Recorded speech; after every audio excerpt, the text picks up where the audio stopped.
أنا بتبع رانا هنا. ورانا.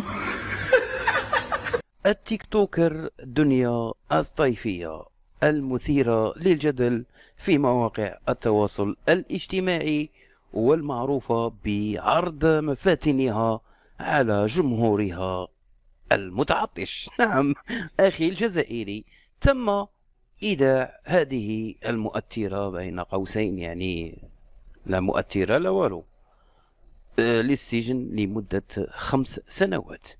وبحوس ونعرفوا علاش دمروها 5 سنين.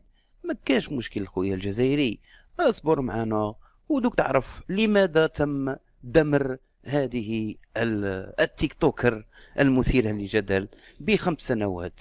الصيفية والمنحدرة من الشمال الشرقي لولاية سطيف، وبالضبط في بلدية بني عزيز، أمام وكيل الجمهورية.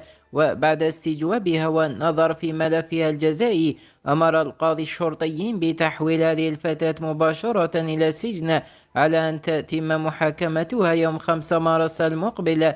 وقال مختص في القانون الجزائري أن هذه الفتاة وإن ثبتت عليها التهم المنسوبة إليها ستقضي سنوات طويلة في السجن.